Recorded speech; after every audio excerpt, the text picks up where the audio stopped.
Hey everyone, and welcome to today's Explainer. Today we are breaking down the absolutely terrifying anatomy of a classic animated horror story.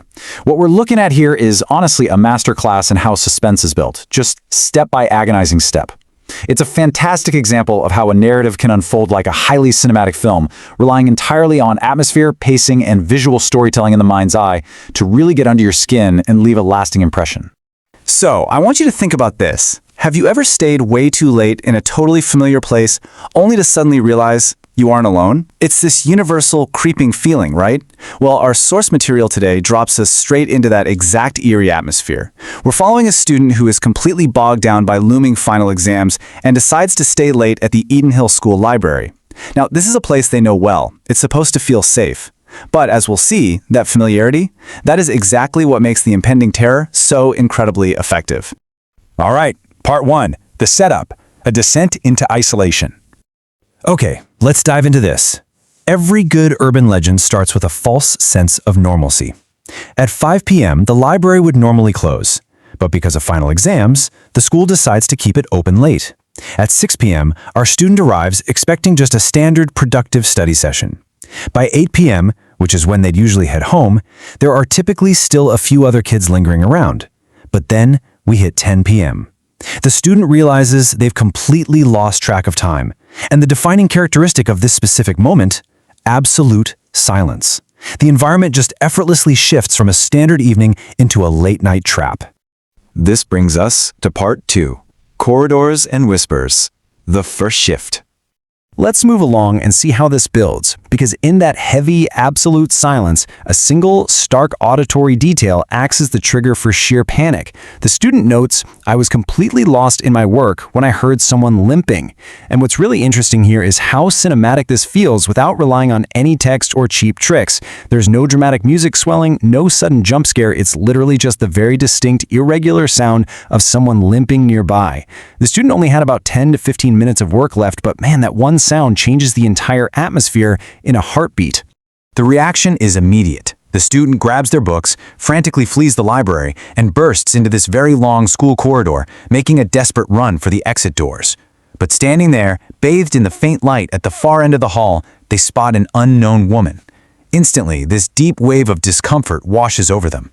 They manage to call out, "Who's there?" And then, within a few seconds, the woman vanishes, just completely disappears. It's a deeply unsettling realization for our protagonist, right? Because this isn't a security guard. It's not a fellow student. The threat here is supernatural. They breathe a brief sigh of relief that she's gone, but they have absolutely no idea what's waiting for them outside. Which leads us to part 3, the twisted shadow, the pursuit. The pacing really accelerates here, perfectly mimicking the students' sheer exhaustion, hunger, and that rising, suffocating terror as they finally push through the front doors of Eden Hill. Now, normally, you'd expect this street to be busy. Even at night, you can usually see people walking around, but the chilling reality, the street is strangely, completely empty. And this contrast is vital. It visually strips away their last hope for safety, leaving our protagonist completely vulnerable and isolated in a space that really should be crowded. Panicked and terrified, the student just keeps their eyes glued to the ground, trying to get home. And that's when they see it. Out of nowhere, a shadow stretches out on the ground, reaching toward them, even though there is absolutely no one around. When the student slowly lifts their head, there is a woman walking in front of them. But she is walking agonizingly slowly. This totally plays on that primal dread, seeing a shadow and no one is there, forcing the protagonist into an unavoidable confrontation. Because her pace is so crippled, the student catches up to her in practically no time at all. So the crucial point is how the source material describes this figure. When the student gets close, a terrifyingly clinical checklist of dread comes into view. She wears tattered, dirty clothes, her hair is messy, and her hands and feet are violently twisted, which, by the way, explains that terrifying limping sound back in the quiet library. The student is frozen in their tracks. Their gut is literally screaming at them not to get any closer, but they don't even have the courage to overtake her. They are trapped. Which brings us to a moment of pure psychological horror. The apparition asks a strange question, and I have to ask you, how do you answer an impossible question when your brain goes entirely numb from shock? You can't even utter a single word. Frozen by pure survival instinct, the student simply points far, far away to another woman in the distance, desperately trying to trick the apparition into leaving. And miraculously, it works. The twisted woman limps away toward where the student pointed until she completely disappears from sight. But that relief is shattered instantly. Terrified the woman might reappear, the student runs as fast as humanly possible, desperate to find a car, a person, literally anyone to help. And then, echoing through the empty night, they hear a scream from far away. She is here! It's a distant, bone-chilling confirmation that the nightmare isn't over. Right after hearing that horrific declaration, the student collapses, passing out completely on the cold ground. Finally, we reach part 4, The Legend of Agatha, the origin of the Eden Hill ghost. Okay, let's take a breath and look at the aftermath. The student wakes up safe at home. A neighbor actually rescued them from the street, and this neighbor delivers a tragic piece of the puzzle that profoundly changes how we view the monster we just encountered.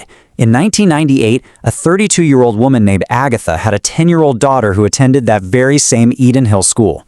Then, tragedy strikes. Her daughter dies in a terrible accident while playing with friends at the school. Agatha simply couldn't bear the loss of her child. And so, the legend says Agatha's ghost tirelessly roams the school and the surrounding streets, forever searching for her lost daughter. This lore completely transforms the twisted, terrifying figure back into a tragically grieving mother. The limp, the tattered clothes, those desperate questions to strangers in the dark, it's all rooted in endless, unbearable sorrow. This brilliant piece of atmospheric storytelling leaves us with one haunting question. If Agatha is doomed to wander the Eden Hill area forever, hopelessly searching for her child, who will she mistake for a guide the next time the streets go quiet? It cements the pure horror of the urban legend while perfectly summarizing the heartbreak of her unending search. Thank you so much for joining me for this explainer, and hey, next time you find yourself studying late, maybe keep an extra eye on the shadows.